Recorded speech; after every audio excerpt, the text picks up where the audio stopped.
Quero convidar aqui o Ailton agora neste momento para chegar aqui à frente. Eu convidei o Ailton para estar trazendo a palavra. Alguns conhecem, né, já sabem que ele e a Lígia têm sido líderes lá do GC, na casa da Soraya e também do Claudir. E ele vai compartilhar um pouco daquilo que Deus tem feito na vida do grupo, daquilo que Deus tem realizado. Eles têm muita experiência também, né, como foram pastores de outra comunidade também, quando teve grupo pequeno também, e eu creio que Deus vai falar ao seu coração nessa noite. Então vamos orar mais uma vez?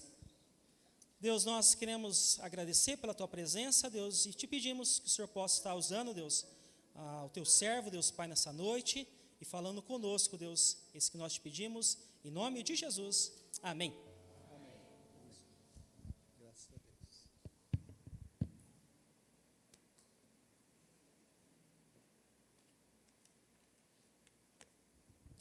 Paz do Senhor, irmãos. Amém. Glória a Deus por esse culto e pelos outros também, né, que Deus nos abençoou. Eu estava pensando ali, me veio na mente uma palavra que em 2 Coríntios tem uma passagem que diz assim, que todos, o apóstolo Paulo está falando para a igreja, não é para o mundo não, que todos nós compareceremos perante o tribunal de Cristo para prestar conta de tudo que nós fizemos com o nosso corpo, com esse corpo aqui, amém? Então, se talvez você não simpatize muito aqui com a mensagem, mas guarde o conteúdo, amém? E quando o pastor David fizer isso, e quando outro também, porque as mensagens têm conteúdo e nós prestaremos conta se nós deletarmos as mensagens, deletarmos aquilo que Deus falou através. O David está referindo agora sobre o GC, né? Aquilo que nós aprendemos lá no grupo. Deus nos dá N oportunidades para ouvirmos a sua palavra.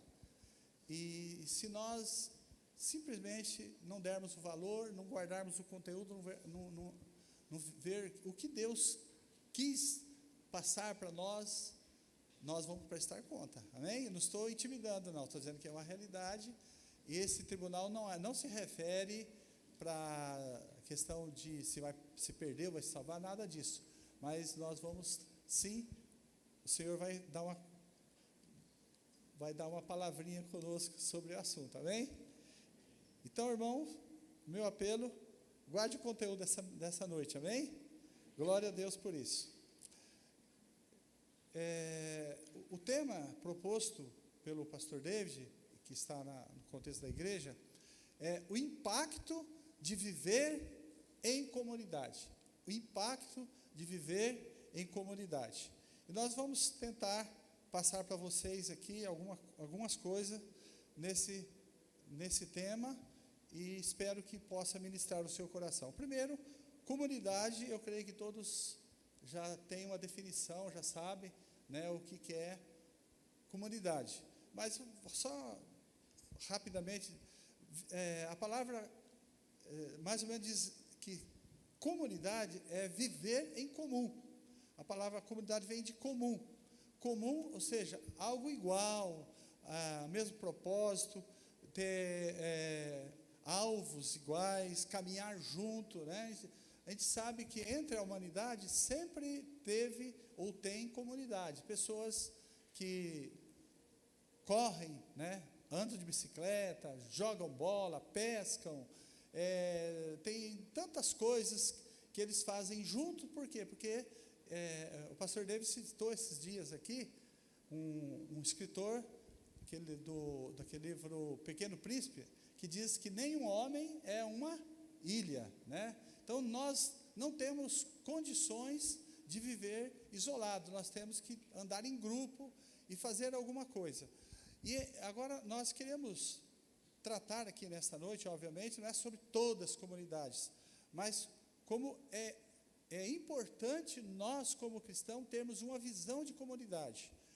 Não termos visão de uma denominação. Eu sei que a denominação é muito importante, ela vai nos ajudar na questão de comunidade. Mas a igreja, ela tem que ser uma comunidade. Se ela não tiver essa visão, ou ela vai estagnar, ou a gente não sabe do futuro, né? Eu me lembro de um dia que um pastor disse que ele foi numa igreja, num evento lá na Suíça, uma cidade europeia, e lá nessa cidade tinha uma grande igreja, e eles reuniram, esse evento foi nessa igreja. Então tinha gente do mundo todo lá nessa igreja, e daí ele conversou com um membro da igreja. Era uma igreja bem grande, cabia mais de 1000 pessoas e tal. E daí ele falou assim: quantos membros tem essa igreja? Daí ele falou assim: olha, irmão, até a semana passada nós tínhamos 70. Agora essa semana morreu uma irmãzinha, então nós estamos agora com 69. Ele falou assim: oh, que bênção pelas vidas desses irmãos, mas essa igreja é tão grande, irmão, essa igreja já teve mais de 1000 membros. Mas ela aos poucos, ela parou, ela estagnou, não quis mais ganhar almas, deixou de exercer o propósito que Jesus deu para a sua igreja, e ela está acabando. Nós estávamos com 80, agora estamos com 79, agora daqui nós temos uma igreja envelhecida, então a nossa tendência é ir diminuindo, e até que vai chegar uma hora que nós vamos fechar a igreja.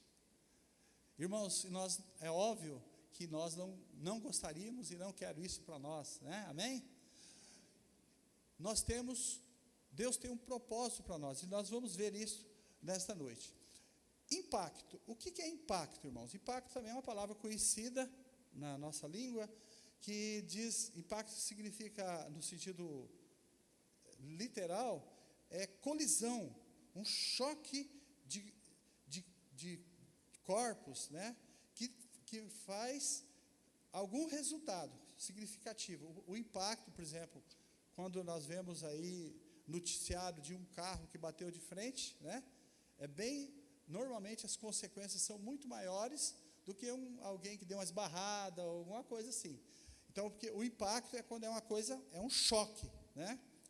E nós vamos ver que uma igreja, nós temos exemplos no Brasil e no mundo, e desde lá no começo da igreja, quando a igreja, nós vimos aqui o vídeo, né, de um filme que mostra sobre a questão de um grupo de homens determinados, e eles vão, ali no caso do filme, homens, eu não sou tão sarado quanto aquele pessoal ali, né?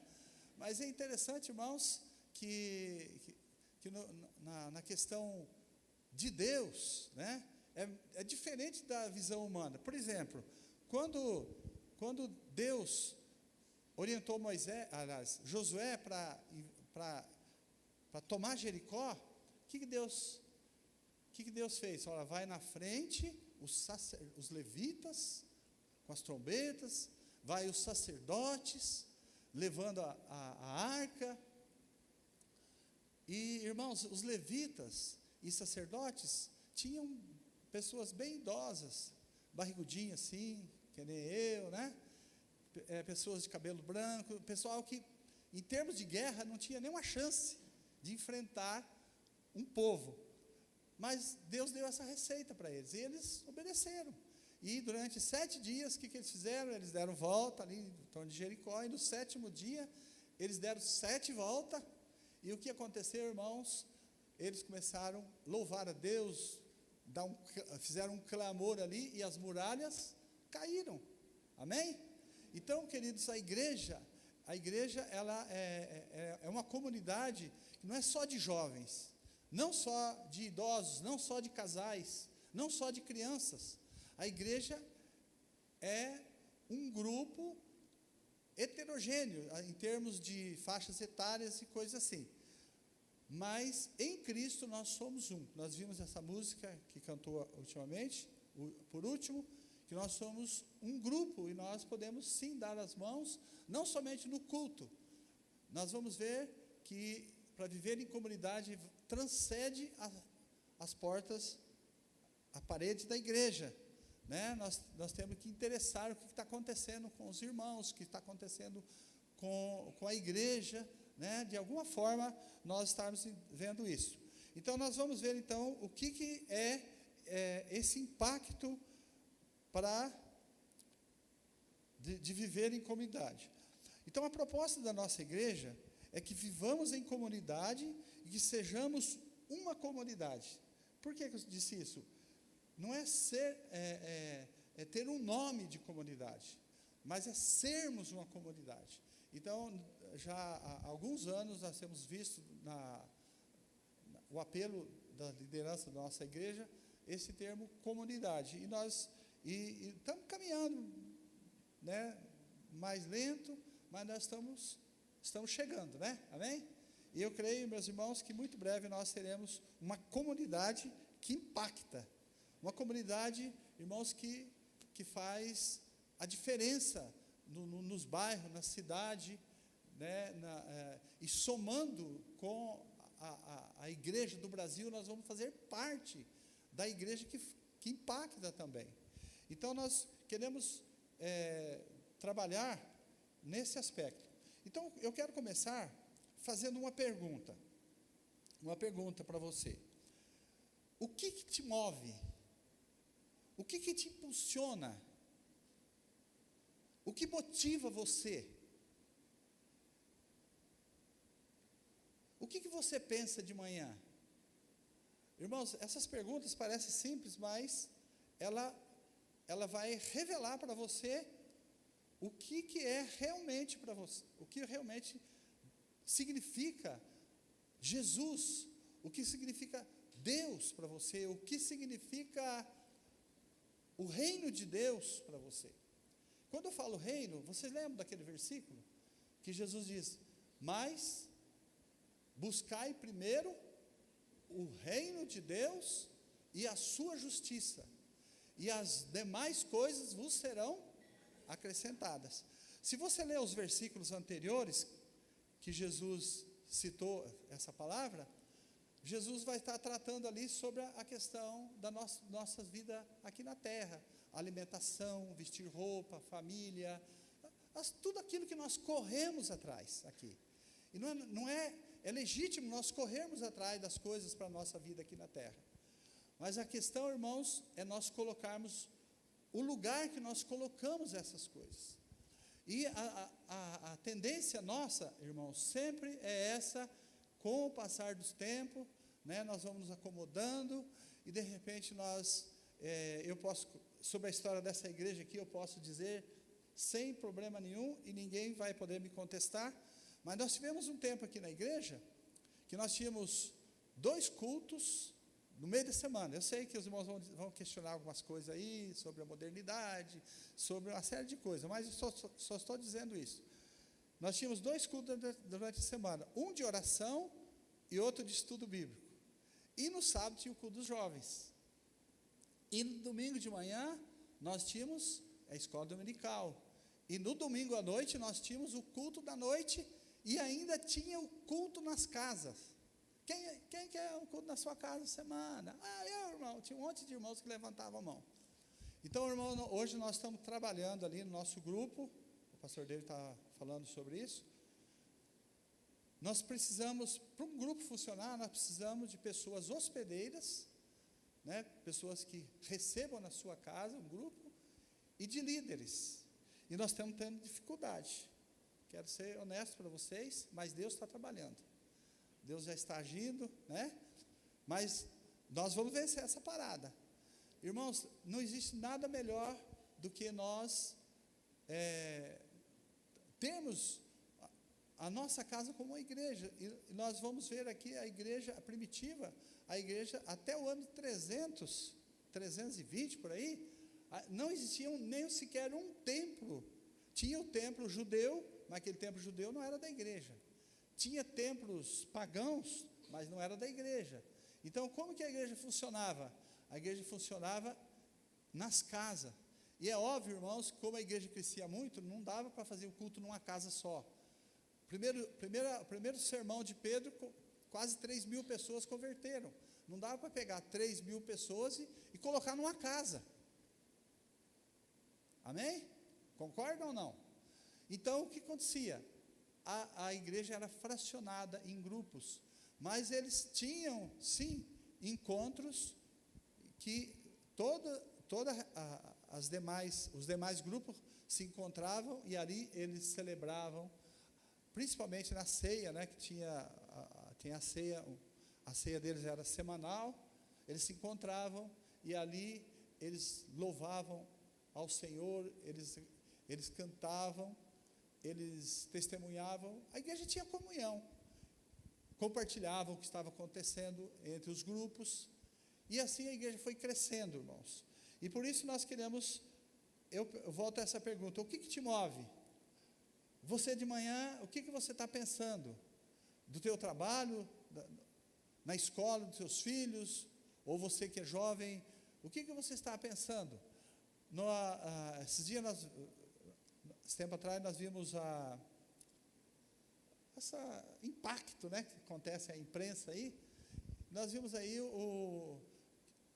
esse atual presidente dos Estados Unidos, ele fala muito no sonho americano, né? O sonho americano. Sabe o que é o sonho americano, irmãos?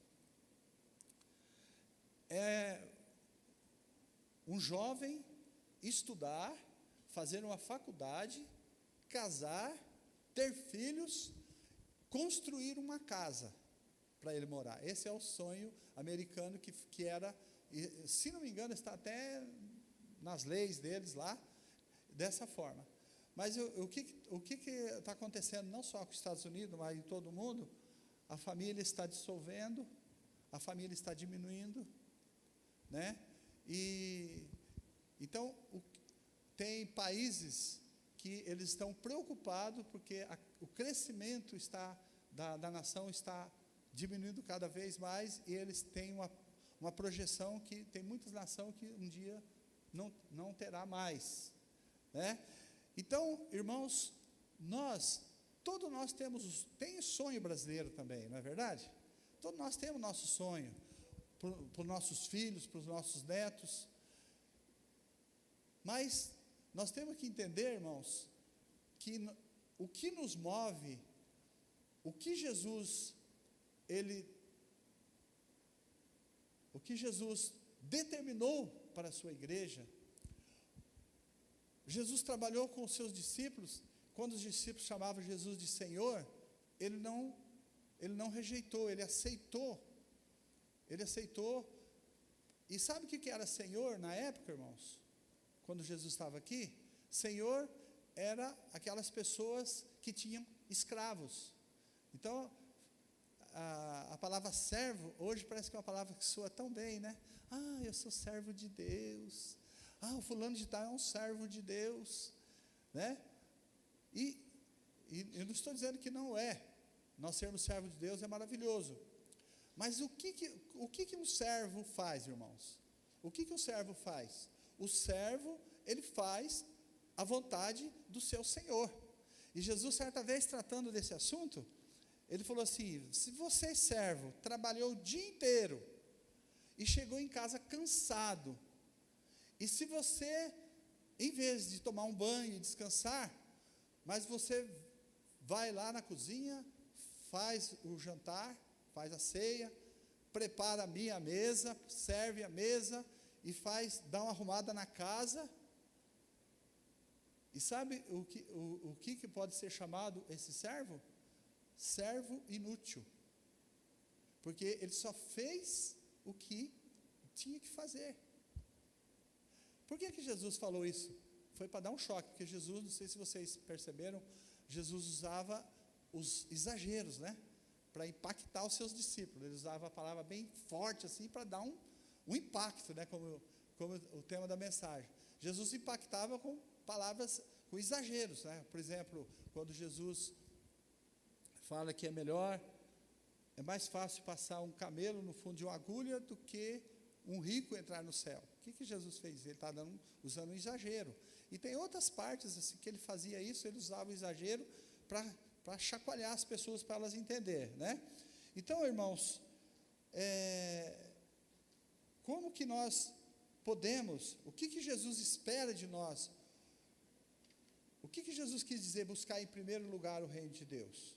e a sua justiça, e essas demais coisas serão acrescentadas. Porque todas essas corridas que nós fazemos, corrida atrás de dinheiro, corrida de conforto, corrida de lazer, isso são tudo coisas que pertencem a nós, desde que o Senhor seja em primeiro lugar. E, portanto, irmãos, quando nós chegamos cansados, na quinta-feira, ou na quarta, mas hoje acho que não vou no grupo não, porque eu estou cansado. O que está acontecendo, irmãos? Como eu falei antes, nós tínhamos na igreja várias reuniões, é óbvio que era diferente daquela época. Mas o que nós temos que fazer hoje? Nós temos que caçar caminhos, para que nós façamos a obra que Jesus esperou que nós podemos fazer. Então vamos lá? Vamos caminhar mais um pouco?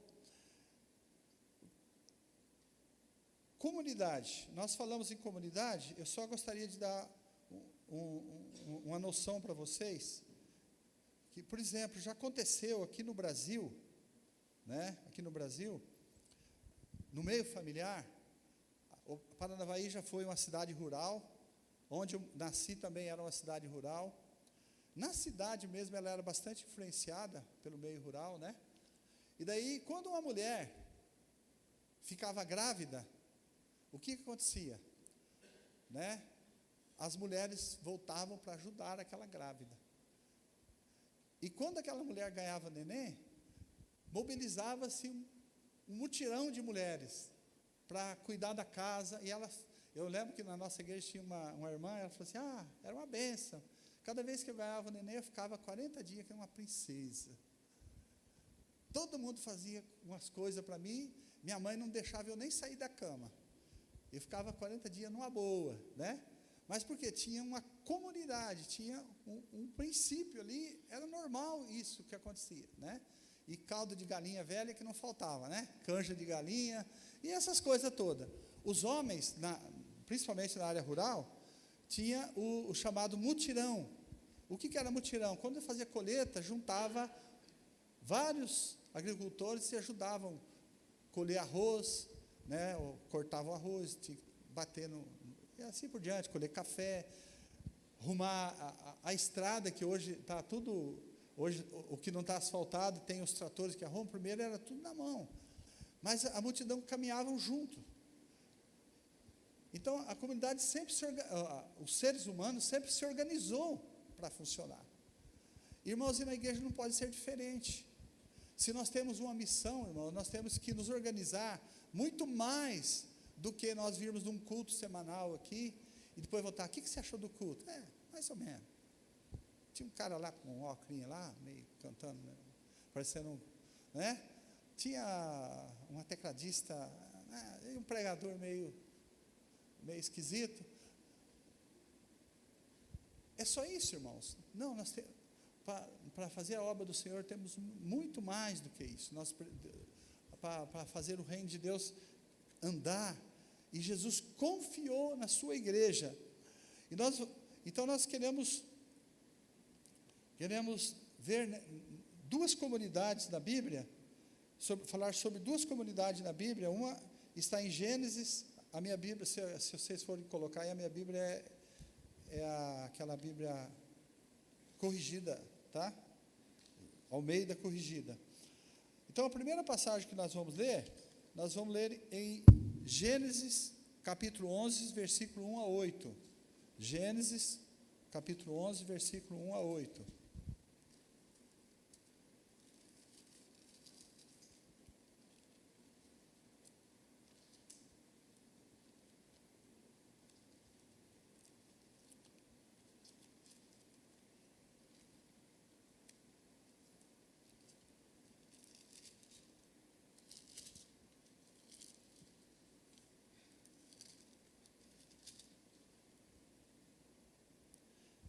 Então vamos ler.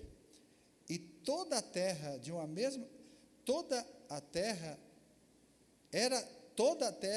mesma língua e de uma mesma fala. E aconteceu que, partindo eles do Oriente, acharam um vale na terra de Sinar e habitaram ali. Quem que são eles aqui? É as pessoas que escaparam do dilúvio, tá? E disseram uns aos outros: eia, façamos tijolos e queimemos bem, e foi o tijolo por pedra e o betume por cal. E disseram: eia, edifiquemos nós uma cidade e uma torre cujo cume toque nos céus, e façamos-nos um nome para que não sejamos espalhados sobre a face de toda a terra. Então desceu o Senhor para ver a cidade e a torre que os filhos dos homens edificavam. E o Senhor disse: eis que o povo é um, e todos têm uma mesma língua, e isto é o que começam a fazer, e agora não haverá restrição para tudo que eles intentarem fazer. Então, irmãos, o que nós podemos... Eu não quero ficar muito tempo nessa comunidade aqui, mas isso aqui é uma comunidade que deu certo, só que Deus não aprovou. Eles fizeram... A ideia deles era uma contestação do que Deus tinha feito, né? Da questão do dilúvio. Vamos fazer uma torre bem alta, se der outro dilúvio, nós subimos e vamos ficar lá em cima, quero ver a água nos pegar, não é isso? Outra coisa, Deus tinha dito que eles espalhassem sobre a terra. Eles queriam construir uma cidade para aglomerar. E a outra coisa, irmãos, que nós podemos ver aqui, que veja o que Deus disse, né? O Deus desceu e viu o que eles estavam fazendo. E veja que o Senhor disse: e eis que o povo é um, unidade. Irmãos, contra a unidade nada pode vencer. E todos têm a mesma língua. Lá, no caso, era dialeto. Mas, nos nossos dias, quando falar a mesma linguagem, quando uma família, por exemplo, fala a mesma língua, significa que há uma conexão ali entre o marido e a esposa, os filhos, né? Todos têm aquela unidade, e normalmente, uma família que fala a mesma língua é uma família que caminha junto e que vence. Não importa a luta que vem, eles vencem. Então, tem a mesma língua. E também, isto é o que começa a fazer agora. E o que eles começam a fazer agora, não haverá restrição para tudo que intentarem a fazer. Ou seja, Deus está dizendo: olha, com essa unidade aí, qualquer coisa que eles quiserem fazer, eles vão fazer. Então, o que Deus tomou a posição? Na sua imensa sabedoria, Deus confundiu a língua deles. Então, surgiram N linguagens diferentes, e o projeto deles não foi adiante mais, né? Porque eu lembro que minha mãe, eu era pequena, a mãe falava assim: um pedia tijolo, daí chegava com a outra coisa, né? Outro pedia uma coisa, e daí não dava certo, e virava aquela confusão. Minha mãe usou uma linguagem para nós, e nós achamos interessante na época. E é exatamente isso, irmãos, quando há uma confusão, não há unidade, as coisas não dão certo, mas quando dá, é perigoso. Mas também pode ser uma boa coisa. O outro exemplo que nós queremos ver é sobre a igreja, né? A igreja primitiva. Quem sabe o que é a igreja primitiva? Todos sabem o que é a igreja primitiva? Levanta a mão assim, quem sabe? Só isso, irmãos. A igreja primitiva é a primeira igreja. A igreja que surgiu logo após a morte e a ressurreição de Jesus. Então, Jesus reuniu com seus discípulos e ele subiu ao céu, e daí então começou a igreja, é a igreja primitiva, né? Então, nós vamos ver como que essa igreja deu certo. E eu creio, irmãos, que essa igreja é a igreja que Jesus realmente implantou. Primeiro, a igreja alcançou. Quando Jesus falou: ser-me-eis testemunha em Jerusalém, Samaria e todos os confins da terra, nós podemos constatar na Bíblia que realmente começou em Jerusalém, Samaria, que era uma vizinha de Jerusalém, e confins da terra. Nós podemos ver que nos tempos bíblicos, a região ali, europeia, asiática, ali onde havia mundo ali, o evangelho chegou, porque a igreja, ela ela cumpriu o propósito. E também uma outra coisa, irmãos, que aconteceu, que a igreja caiu na graça do povo. O que seria isso, irmãos? Hoje, por exemplo, no Brasil, é o país que eu vivo, né? Qual a impressão das pessoas que não são evangélicas, que não são cristãs, têm do povo evangélico? Então, se nós não caímos na graça do povo, porque, irmãos, o que acontecia é o seguinte, as pessoas falavam assim, olha, se é assim, eu vou dar uma olhada, ver como funciona. Aproximava e ficava, amém? O evangelismo da igreja, naquele tempo, não era um programa na televisão, não fazer grandes aglomerações, não, eles viviam Jesus, eles viviam entre eles, e eles, os vizinhos ali, aquelas pessoas, se interessavam e desejavam para eles essa vida. Então, meu irmão, nós queremos, permito que eu vou tomar uma aguinha aqui, irmãos, que a garganta está secando.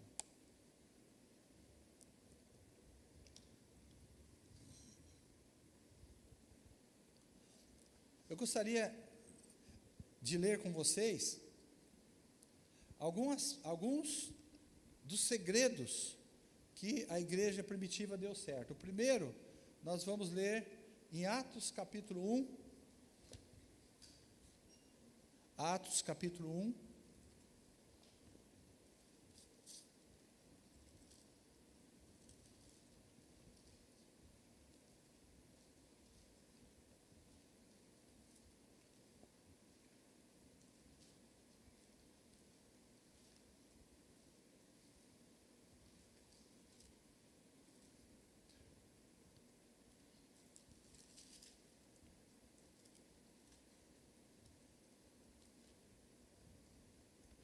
Primeiro nós vamos ler o versículo 4, Atos capítulo 1,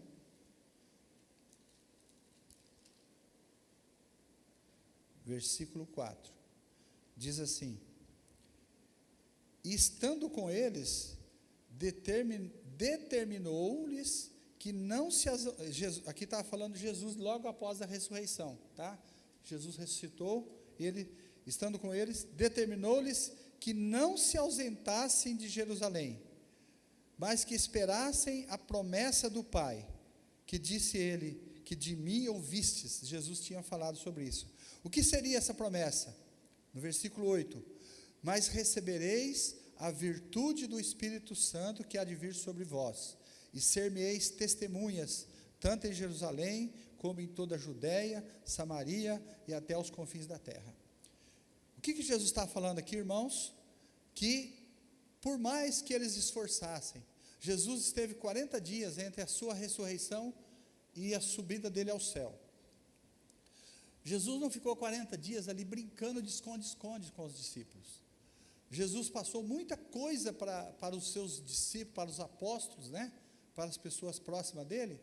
Ele passou muito mais coisas do que talvez dos 3 anos que eles ficaram, porque agora eles estavam preparados, agora eles entenderam quem era Jesus. Então Jesus prometeu para eles, em João 14 também Jesus fala sobre isso, que ele não os deixaria órfãos. Então, irmãos, o primeiro segredo da igreja não era somente por ele estar essa comunhão e caminhar junto, mas eles dependeram do Espírito Santo, amém? Eles dependeram do Espírito Santo. E nós sabemos, meus irmãos, que a igreja hoje ainda mudaram as coisas? Não mudaram. Hoje, se uma igreja quiser viver o Evangelho, ela precisa do Espírito Santo. Pode ter o melhor método que tiver. Esses dias eu estive lendo aí que diz que tem igreja usando métodos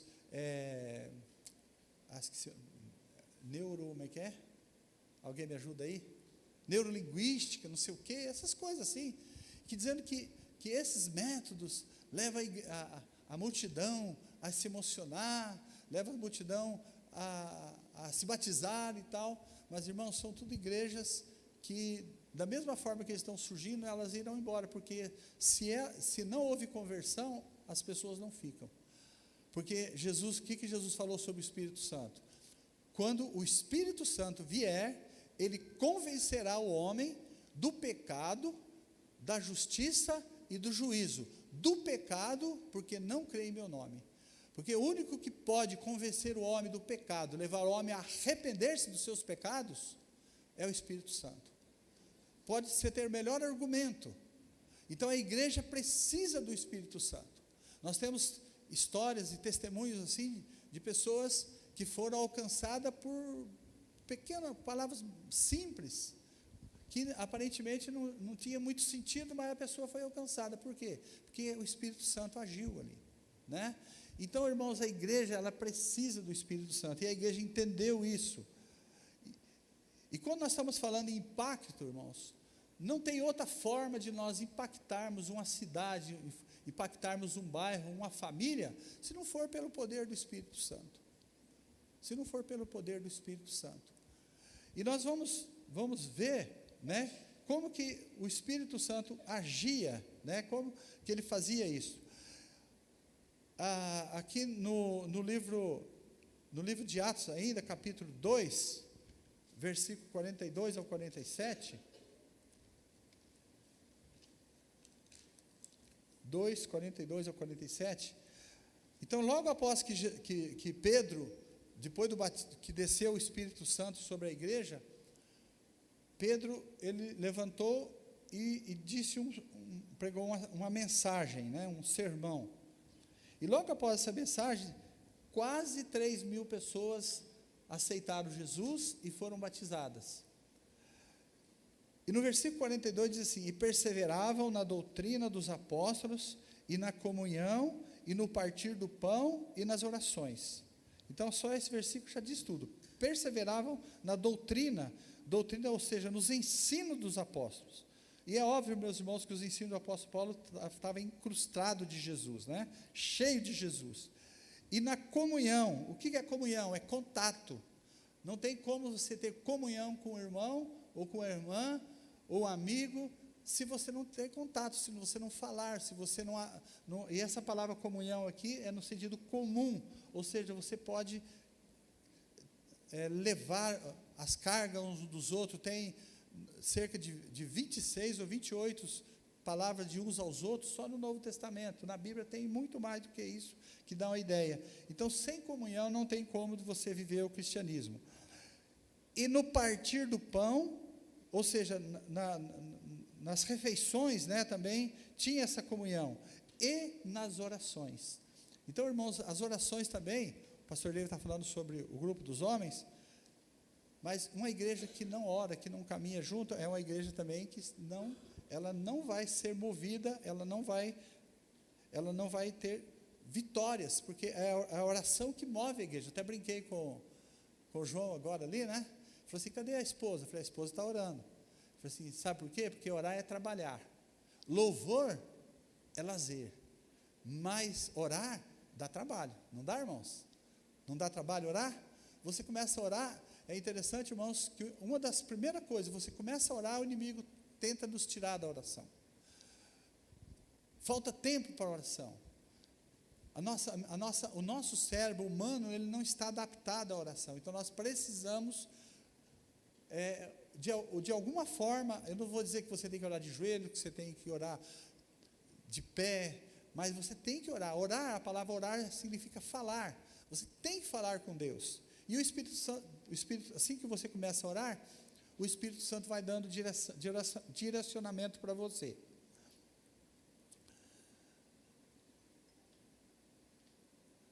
Deixa eu voltar aqui. 43. E em cada alma havia temor, e muitas maravilhas e sinais se faziam pelos apóstolos.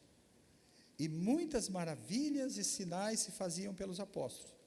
Aí talvez alguém pode dizer: mas então esse só seria os apóstolos. Se você ver no capítulo 8, versículos 5 e 8 de Atos, vai ter um tal de Filipe ali, que ele era um diácono. E esse diácono, na cidade de Samaria, ele levou o evangelho, ele foi com a sua família, as suas filhas eram profetisas, e ali em Samaria ele começou a igreja. E lá, se você ler nesse texto, lá vai dizer que por intermédio de Filipe, ele impunha as mãos e as pessoas eram curadas, e que os demônios saíam gritando, e que houve um impacto na cidade ali, e diz que havia muita alegria naquela cidade. Amém, irmãos? Por que havia alegria? Porque havia libertação. Irmãos, as pessoas oprimidas, as pessoas que estão sobrecarregadas de espíritos, de opressão maligna, de vícios, coisas, elas são pessoas oprimidas. Então, quando havia libertação, havia alegria. Então, irmãos, não é só a questão dos apóstolos, mas vamos voltar aqui que eu estava lendo. Versículo 44. Todos que criam estavam juntos e tinham tudo em comum. Já veio novamente o comum. E vendiam suas propriedades, fazendas, e repartiam com todos segundo cada um tinha necessidade. E perseverando unânimes, todos os dias no templo, repartindo o pão em cada casa, comiam juntos com alegria e singeleza de coração, louvando a Deus e caindo na graça do povo. E todos os dias acrescentava o Senhor à igreja aqueles que se haviam de salvar. Irmãos, aqui tem esse versículo 45, diz assim: vendiam suas propriedades e fazendas e repartiam com todos, segundo cada um tinha necessidade. Irmãos, talvez alguém diz, quero ver se o pastor vai comentar isso aí. Eu vou comentar sim, tá bem?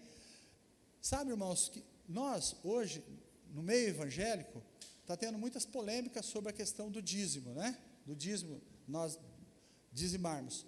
O dízimo no Novo Testamento, ele é diferente do dízimo do Velho. O dízimo do Novo é que no Novo Testamento não é 10%. O dízimo no Novo é 100%. Amém? Diga para o seu irmão que está lá, irmão, o que você tem não é seu, é de Jesus. Amém? Fala aí, vamos lá. É difícil falar isso aí, né, irmãos? Mas é verdade. Esse emprego que você tem, esse salário que você recebe, você pensa que é seu? Não é. Você é servo. O que o servo tem, irmãos? Nada. Tudo pertence ao Senhor. Então, irmãos, quando nós estamos num projeto, né, eu me lembro aqui, foi com muita alegria, e tem muitas pessoas aqui, o Roberto e outros, o Rubão já veio um pouquinho depois, né? Quando nós estávamos construindo, nós construímos dessa pilastra para cá, eu lembro que a igreja para comprar esse terreno, já teve muita dificuldade financeira, porque a igreja era mais pobre do que nós somos hoje. Vejam como que eram as coisas, né? E o que aconteceu aqui, irmãos? Mutirão, campanha agora tem mais PET, né? Naquela época tinha muita garrafa de vidro. Irmãos, tragam os vidros para a igreja, que nós vamos vender. A gente vendia os vidros, fazia compromisso mensal, né? Nós íamos casa por casa. Irmãos, quanto que você pode ajudar? Irmão, eu posso ajudar com R$50. Tá. Irmãos, mas que tal, irmão, ajudar com 500? Só que você faz em 10 parcelas de 50. Acho que dá. A gente já anotava o nome daquele irmão, e a gente sabia que dali para frente ia entrar aquela quantidade. E o dinheiro foi entrando. Tinha um irmão aqui, chamado irmão Geraldo. Lembra do irmão Geraldo? Lembra do irmão Geraldo? Não é o carroceiro, não. É o Geraldo... Esqueci. Da irmã Zina, que eles falavam, né? Geraldo Andrade, né? Ele trabalha na prefeitura. Ele foi lá numa livraria, comprou um livro de ouro. Alguém sabe como funciona o livro de ouro?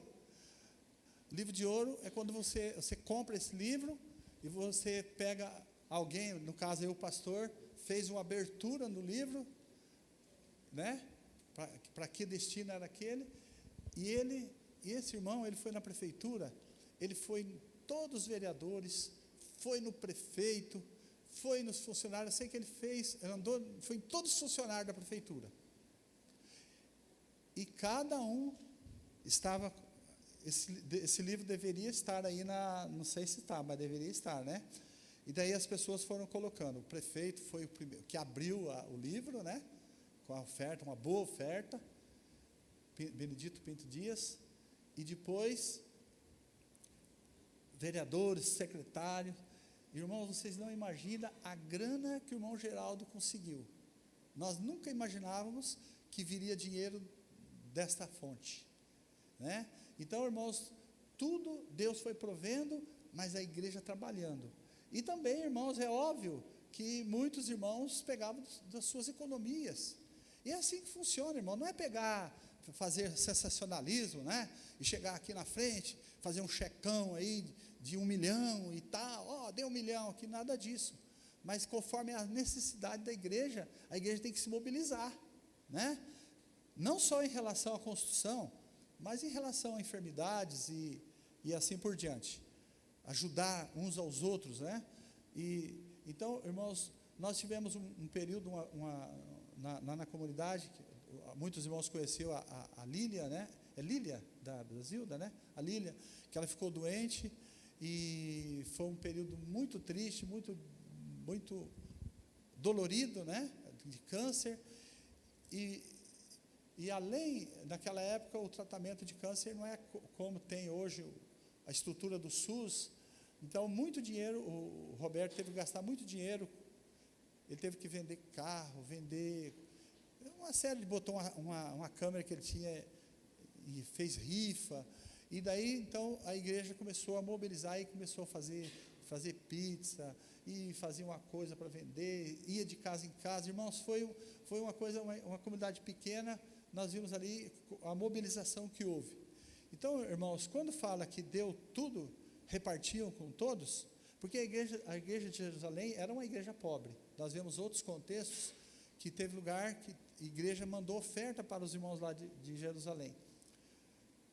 Mas aqueles que tinham, nós vemos um exemplo de Barnabé aqui.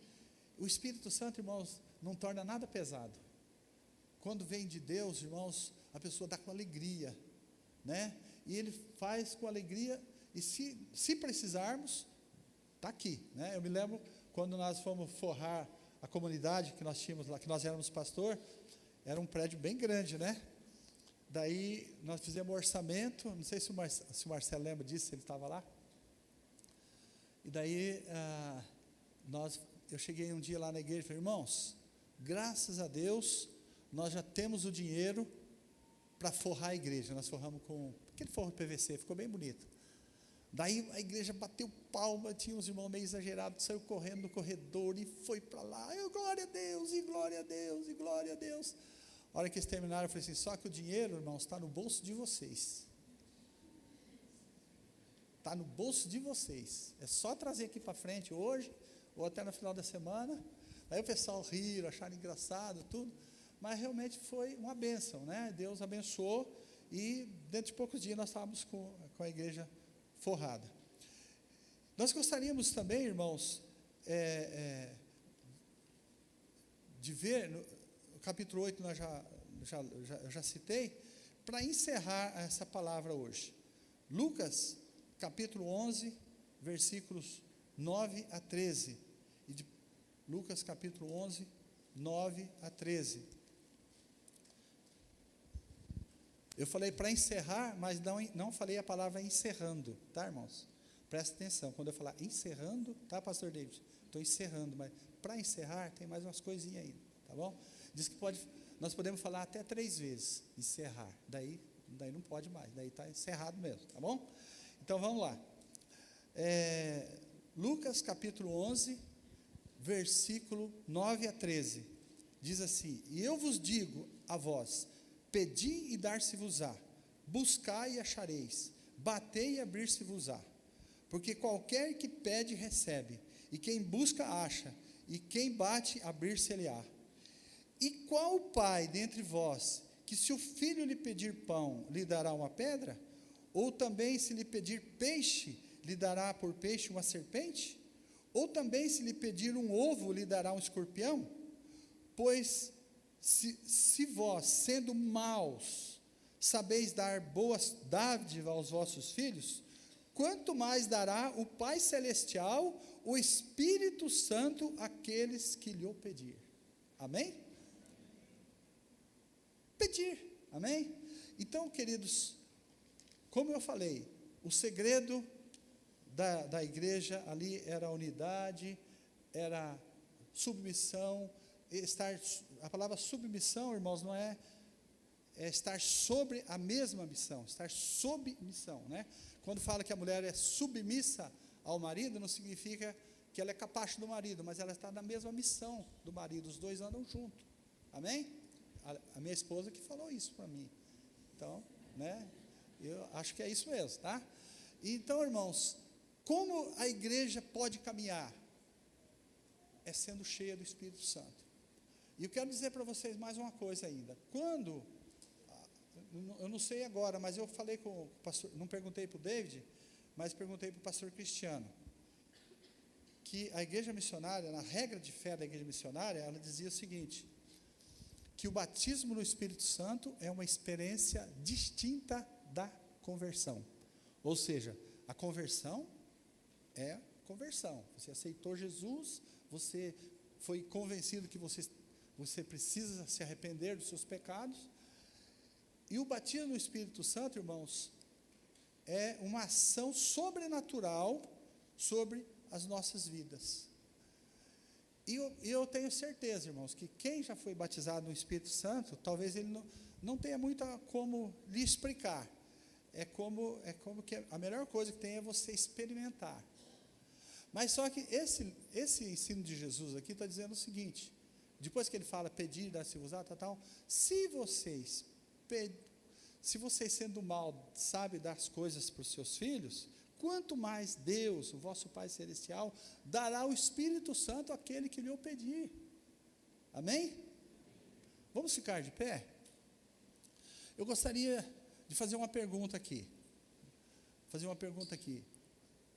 Quem aqui já foi batizado no Espírito Santo? Quem já teve uma experiência de batismo no Espírito Santo? Levanta a mão assim, dá uma levantadinha na mão. Amém? Bem pouquinhos, né, irmãos? Então, quem sabe o nosso começo, irmãos, é pedir, fazer oração, né, pastor David? Pedir. E eu quero dizer para vocês, irmãos, que batismo, tem muitas pessoas que falam como é o batismo do Espírito Santo, que também não condiz com a realidade. O batismo do Espírito Santo não é uma forma, não é um comportamento. Não, o Espírito Santo é Deus. Presta atenção, irmãos, ele é Deus, ele é soberano. Não é o pastor David que vai dizer como que é, eu, nem a igreja missionária. Não, o batismo do Espírito Santo é você crer, você pedir e você continuar insistindo, orando, né? Pedir, dar-se-vos-á, bater e abrir-se-vos-á, e assim por diante, né? Ora, pede para uma pessoa que já teve experiência, contar para você sobre isso. E daí, irmãos, creia que isso vai acontecer. Há um versículo em Marcos, capítulo 11, não me lembro o versículo, que diz assim, tudo que você pedir, crendo que já recebeste, e assim será convosco. Então, você ora, crê que você recebeu, porque, irmãos, todos nós que aceitamos Jesus, nós temos o Espírito Santo. O Espírito Santo ele não está fora de nós, né, irmãos? O batismo é uma ação sobrenatural do Espírito Santo. Por exemplo, por que a igreja primitiva teve esse crescimento exponencial? Porque se eles tivessem, assim quando Jesus subiu ao céu, e todo mundo ficasse super entusiasmado e saísse tudo correndo, testemunhando de Jesus, seria um fracasso, porque Jesus disse, não vá, fica em Jerusalém, até que vocês sejam revestidos do poder, amém?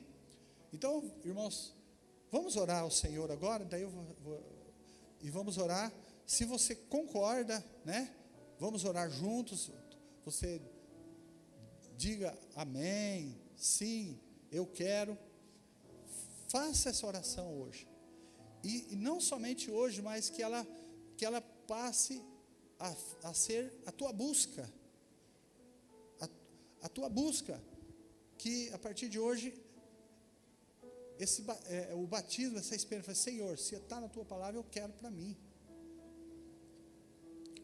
Se o Senhor batiza com o Espírito Santo, eu quero ser batizado. Quando João Batista falou sobre Jesus, ele falou assim: o que vem após mim, ele vos batizará com o Espírito Santo e com fogo. Amém, irmãos?